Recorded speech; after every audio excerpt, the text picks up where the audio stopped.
সঞ্জয়ের মৃত্যুর পর থেকে একের পর এক বিতর্কের ধাক্কা। অ্যাপোলোর শীর্ষ পদ থেকে ইস্তফা দিলেন রূপালী বসু।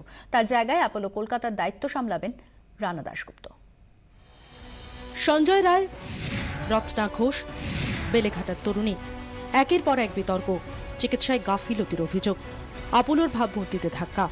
প্রবল চাপের মুখে সরে দাঁড়ালেন হাসপাতালের পূর্বাঞ্চলীয় প্রেসিডেন্ট ও সিইও রূপালী বসু।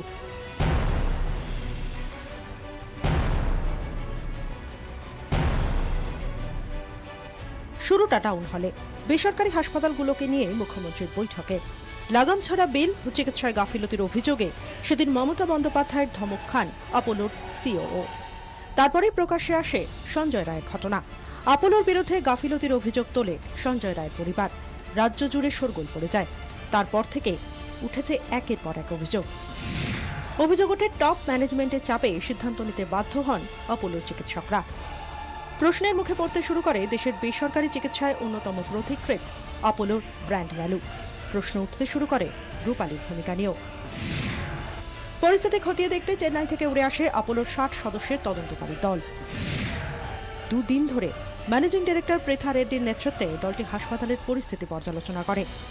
আর এই গোটা সময়টা বিদেশে ছুটি কাটাচ্ছিলেন রূপালী বাসু। দেশে ফিরতেই সরে যাওয়ার সিদ্ধান্ত। বুধবার রাত 10:41 হাসপাতালের পূর্বাঞ্চলীয় প্রেসিডেন্ট এবং সিইও পদ থেকে ইস্তফা দেন রূপালী। 2008 থেকে অ্যাপোলোর দায়িত্বে ছিলেন রূপালী বসু। 2 দশকেরও বেশি সময় ধরে হসপিটাল ম্যানেজমেন্টের সঙ্গে যুক্ত রূপালী বসু সরে যাওয়ার পর অ্যাপোলোর কলকাতার দায়িত্ব নিলেন রানা দাশগুপ্ত। আর অ্যাপোলো পূর্বাঞ্চলের দায়িত্ব সামলাবেন এল সত্যভামা।